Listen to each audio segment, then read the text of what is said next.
Social మీడియాలో attract అయిన ఓ బాలిక విశాఖపట్నం నుంచి కావలికి చేరుకుంది. అర్ధరాత్రి బస్టాండ్లో ఉండడంతో గమనించిన పోలీసులు బాలిక వివరాలు తెలుసుకున్నారు. నెల్లూరికి చెందిన ఓ యువకుడితో ఇన్స్టాగ్రామ్లో ప్రేమించుకున్నారు. ఇంటర్మీడియట్ ఎగ్జామ్ పూర్తి కాగానే ఇంట్లో చెప్పకుండా బాలిక కావలికి చేరుకొని నెల్లూరికి పోయేందుకు అర్ధరాత్రి బస్టాండ్లో ఉండడంతో పోలీసులు వివరాలు అడిగారు. ఎంతకీ ఆ బాలిక వివరాలు చెప్పకపోవడంతో వన్టౌన్ పోలీస్ స్టేషన్కు తరలించి మహిళా కానిస్టేబుల్ ద్వారా వివరాలు తెలుసుకున్నారు. బాలిక తల్లిదండ్రులకు సమాచారమిచ్చారు.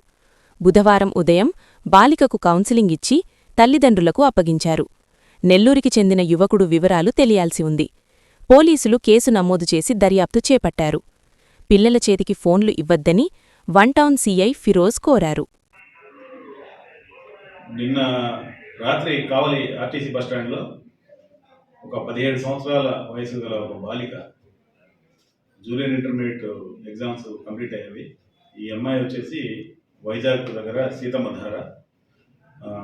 2వ తారీఖున మధ్యాహ్నం ఆ అమ్మాయికి సోషల్ మీడియాలో ఇన్స్టాగ్రామ్లో పరిచయమైన ఒక వ్యక్తి, నెల్లూరు సంబంధించిన అతన్ని కలుసుకొని ఇద్దరు కలిసి తిరుపతికి వెళ్ళి పెళ్లి చేసుకోవాలనే ఒక ఆలోచనతో ఫ్రీ బస్ ఎక్కి విజయవాడ నుంచి కావలికి వచ్చి మళ్ళీ తెల్లవారుజామున ఫ్రీ బస్ కోసం వెయిట్ చేస్తూ ఉంది. లేట్ అవర్స్లో ఆ అమ్మాయి ఒకటే ఉండడం గమనించి మా బీట్ కానిస్టేబుల్స్ వెళ్ళి క్వశ్చన్ చేశారు. చేస్తే ఆ అమ్మాయి సరైన సమాధానం చెప్పలేదు. వాళ్ళ పేరెంట్స్ గురించి కూడా ఏమి ఇన్ఫర్మేషన్ ఇవ్వలేదు.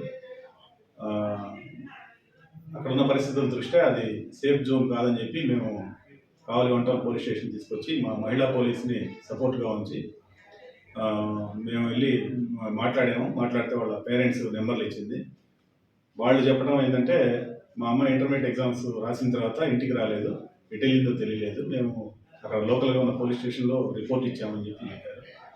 ఆ అమ్మాయికి వెంటనే మేము భరోసా కల్పించి వాళ్ళ తల్లిదండ్రులతో కోఆర్డినేట్ చేసి ఈరోజు ఉదయం కావలికి వచ్చారు. వాళ్ళ పేరెంట్స్ కూడా ఆ అమ్మాయిని జాగ్రత్తగా వాళ్ళకి అప్పచెప్పాము. ఈ సందర్భంగా యూత్ కానీ లేకపోతే వాళ్ళ పేరెంట్స్కి కానీ తెలియజేసే చిన్న విషయం ఏంటంటే, పిల్లలు సోషల్ మీడియా పట్ల ఎక్కువగా అట్రాక్ట్ అవుతున్నారు. ఈ ఫేస్బుక్, ఇన్స్టాగ్రామ్ ఇట్లాంటి వాటిలో గుర్తు తెలియని వ్యక్తులు రకరకాల ఫోటోల్ని చూసి అట్రాక్ట్ అయిపోతున్నారు.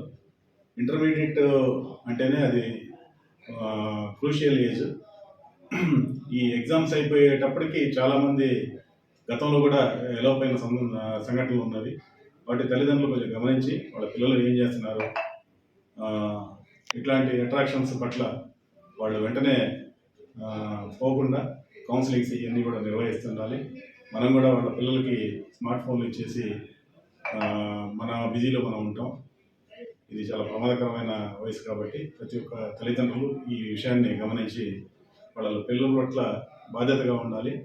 పిల్లలు కూడా ఇట్లాంటి అట్రాక్షన్స్కి అలవాటు కాకుండా వాళ్ళ చదువు మీద దృష్టి పెడితే ఫ్యూచర్లో వాళ్ళు అనుకున్న గోల్ని సాధిస్తారు. ఈ విషయంలో మా బీట్ కానిస్టేబుల్స్ వెంటనే స్పందించి బస్టాండ్లో పాసింజర్ కదా అని చెప్పి ఊరికే వదిలేయకుండా ఆ అమ్మాయిని క్షుణ్ణంగా విచారించి పోలీస్ స్టేషన్లో ప్రాపర్ సర్వేలెన్స్లో పెట్టి వాళ్ళ తల్లిదండ్రులకు అప్పచెప్పారు. వాళ్ళకి మా తరఫున రివార్డు ప్రకటిస్తాను.